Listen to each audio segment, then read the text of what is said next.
The first episode starts by showing us the main character Yashiru Yashiya killing some goblin.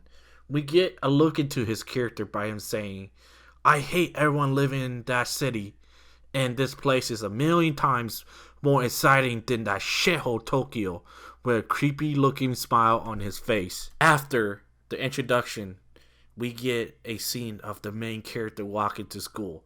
Then we are introduced to our second character, Hensugaki Kushu, by her teacher. We then find out that she is absent a lot and always weakened because of her condition from her classmate.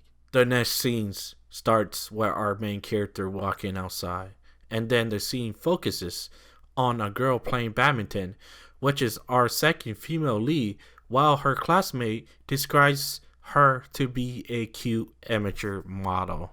Also, during this scene, we get a preview of our next female character when our main character interrupts her live stream. Now, we are at Yashiki's house watching him play a video game.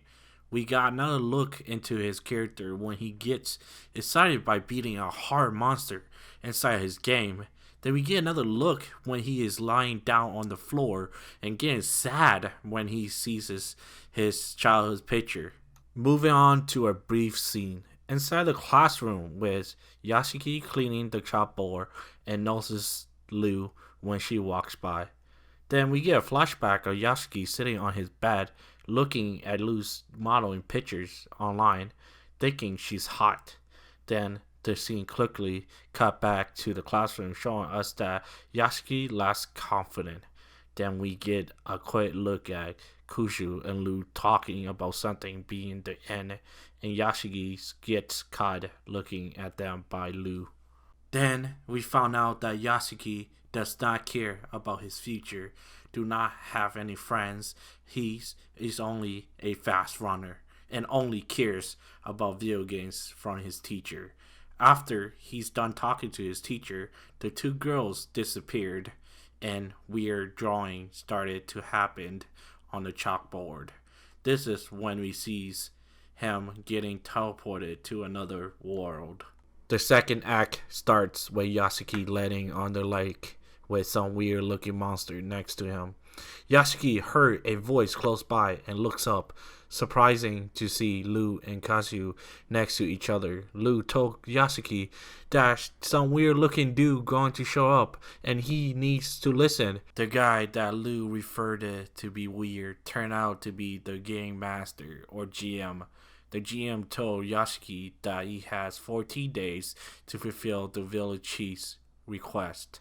Yasuki starts to freak out and Lu kicks him to calm him down, but he did not feel any pain. Then the GM went on explaining to Yasuki that they will get a new member upon completing a quest out of 8. Also, they will get a reward by completing each quest. Then the GM introduced Yasuki to his teammates' classes. Lu is a wizard and Kushu is a warrior. Then the GM spawned a wheel for Yasuki to spin, which introduced us to how each player picks their class.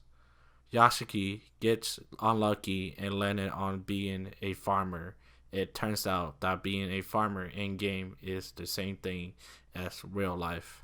After they were done talking to the GM, Lu told Yasuki that she was the first one to be teleported to this world.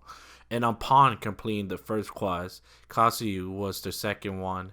Lu went on to explain to Yasuki that each time they complete a quest, the GM will tell them to make friends with the next person to be teleported to this new world. Lu then teaches Yasuki on how to access his inventory by squinting his eyes and telling him that he can pick out which items to use by touching it.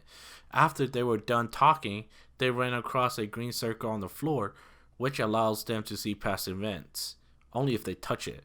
They touch the green circle and it shows us Kuju's first time encountering goblins and how she was just cowering away at the corner. After they emerged from the past event, we get introduced to the combat system in this new world. When they get attacked by goblins during this scene, we found out that both Lu and Kuju are low levels and cannot help Yasuki fight off the goblins. Also, during this scene, we found out that you cannot use other weapons that does not belong to you. Then we get introduced to how death works inside the world when Yasuku gets killed by the goblin and return in 30 seconds. Yasuki was mad that Liu did not explain how death works, and Liu went on to explain that if everyone dies in this world, there will not be any more coming back to life. After Yasuki killed the goblin, he found out that items have durability and that it would take days for it to recover. Yasuki then asked Liu about the reward system. Liu explained that each time they finish a quest, they are allowed to ask the GM one question, and the question she asked the GM was, why was she chosen? And the GM answers that somebody she knows requests her. Kuju then told Yasuki her question, which is, who are you people? And the GM answers, we came from the future. The last act starts with all three party members sitting by a campfire, and Yasuko decides to go kill some goblins to level up when he heard Kayu's voice from the distance. Yasuko quickly ran back to the camp to find Kayu's hand and body is missing, and then he looks left and sees a giant monster. Then he looks up to see Lu getting eaten by that monster. Yasuko then grabbed Kayu's and ran away from the camp to save the party. The plan to arrest Lu did not work, and they ended up by the lake with Kayu's hand missing. Then Yasuko realized that Kayu's hand is not regenerating, and Lu might not rest. They both agreed that heading to the village is the best thing. When they arrived at the village, the villagers refers them as heroes.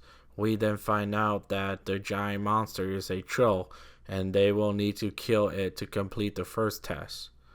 Yasuku realized that he can't kill this monster while having to worry about Kashu, because if she died, then it's game over, so he went out and trained by himself. Thanks for watching, guys. If you made it this far, please hit the sub and like buttons.